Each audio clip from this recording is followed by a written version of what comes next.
I guess I just wanted to talk and share um, what I'm feeling, and I won't make it long. To be honest, I really just wanted to share my mom, which um, my screensaver on my phone is literally,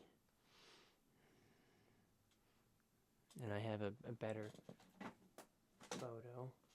And this was the last photo taken of my mom that I have with her, along with my sister. And isn't that crazy? Isn't that wild for that to be the last photo? I saw her 9 days before she passed, and she passed away um, from a pulmonary embolism, blood clot. That she went for knee surgery and was fine for like a week. But then that eighth day or something, that ninth day, whatever, um, a blood clot formed early in the morning, and she was taken to the hospital. She had enough ability to call 911. She just had trouble breathing. But man, she she passed. I got the phone call. I was on the call with my sister and the doctor. This was replaying in my head for like months. The doctor said that they've been keeping her alive for like 2 hours now, and they utilized all forms of medication and people, and now she's breathing through a machine. And he told us that she had a 0% chance of living, and that was it.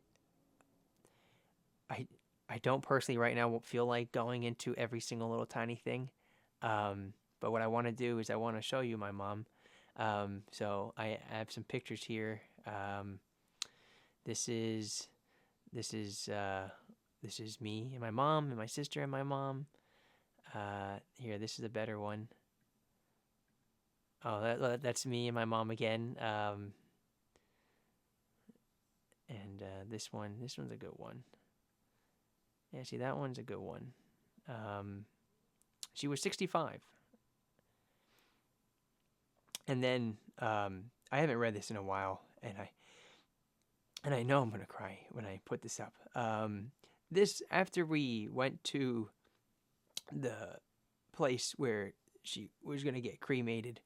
Um, I saw the cremation place posted the obituary on her Facebook or something. It was connected, and so I went to go look at it, and I saw that my mom posted something, literally a few days before she passed, and I never saw this post, and I read this post literally as I walked out of the cremation place, and man,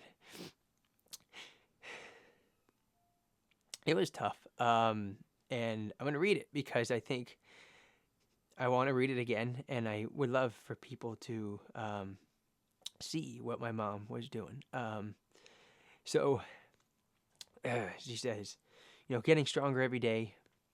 Can finally eat a little and drink without getting sick.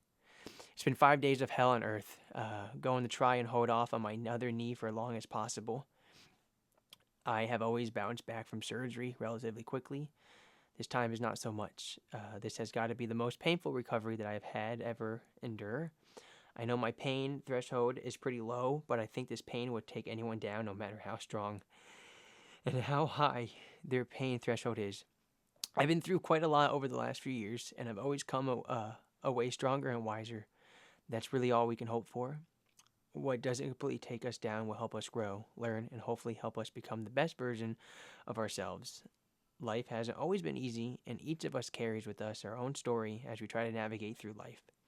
My story has not ended yet, and I think now when people ask me what brought me here to Greer, South Carolina, I can wholeheartedly say God did. My entire life, I have struggled to fit in and find my worth. I've always dreamed of having friends like others had, women in my life who love me and my warts and all, who I can share my story with and not feel ashamed or judged.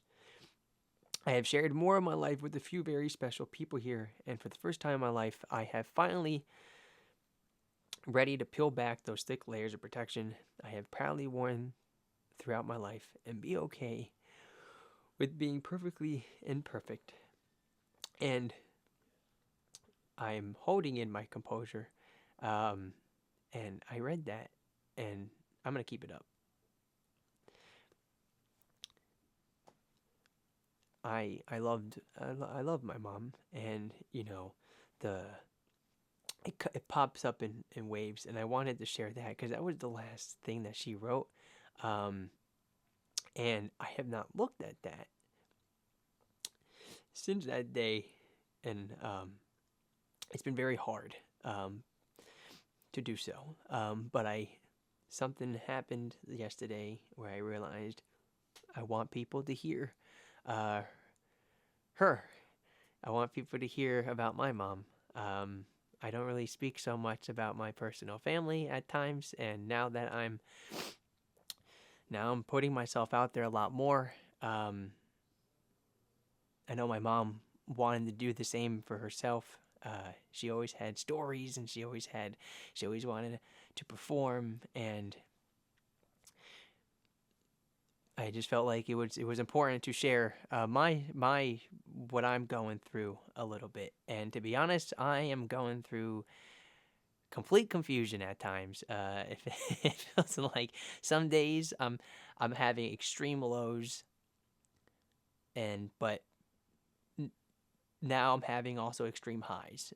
But the lows are so low, and it's still very hard for me to go out and to engage with others and to socialize. I kind of am slowly getting back into it, but I mean slowly. And it's so hard when you have your other family members like posting something about your mom, and you see your sister saying that she misses her, and and you don't talk with your sister that much about that. You do. But a month goes by, and then you think everything's okay. You didn't, and then somehow your conversation comes up. Thinking about your mom. She passed 4 months ago. We went through the holidays, and now we have a couple more holidays, and we have her birthday in May. So I'm just waiting for that to be over. Um, but if I guess I'll just end it here. Um, if you love and you have people that you love, um, just just I don't know, just remember that they're there. Check in, talk. I don't know. That's what I've been talking to my family pretty much every day since he passed. And so that's been different, and that's been new. So I there's that. Um, but yeah, and that's my mom. This is my mom. This is her. Yeah, that's her.